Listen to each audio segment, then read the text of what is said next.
என்னைக்கோ நடந்த ஒரு நிகழ்ச்சியை விடாம அதை அப்படியே பிடிச்சி அப்படியே பேசிக்கிட்டே இருப்பாங்க. நடப்புல என்ன நடக்குது ஏதுன்னா தெரியாது. ஏன்னா இது எல்லாத்துக்குமே காரணம் இந்த சனி பகவான்.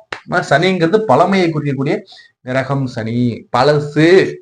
அப்ப என்றைக்கும் நடந்ததை விட்டு மீள முடியாம இருக்கீங்க இல்லையா? அவங்க எல்லாருக்குமே ஜூன் மாசத்துக்கு அப்புறம் சூப்பரா இருக்கு போறீங்க. ஜூன் மாசத்துல சூப்பரா இருக்க போறீங்க. இப்போ நல்லாதான் இருக்கு. ஏன்னா பாருங்க சனி உங்க ராசி மேலே அமர்ந்தா கூட உட்கார்ந்து இருக்கிறது பார்த்தா குருவோட வீடு. ஏன்னா பாருங்க 12ஆம் இடத்த அதிபதி லாபாதிபதி.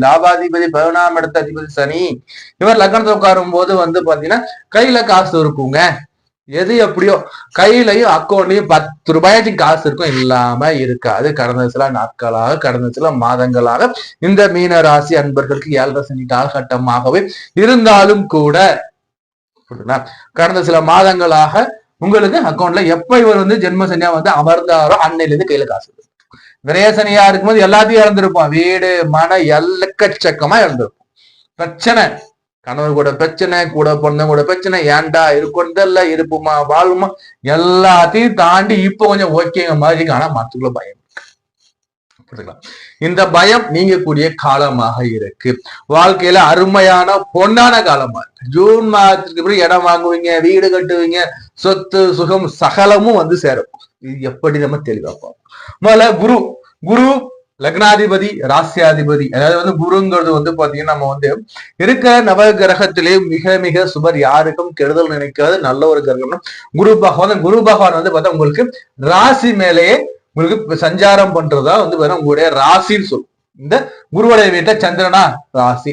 சந்திரன் தன் வீட்டுல இங்க வர்றார். அப்போ சந்திரனுடைய வீட்டுல பாத்தீங்கன்னா குருவுக்கா சந்திரன் எங்க இருக்கோ அந்த ராசிங்களா.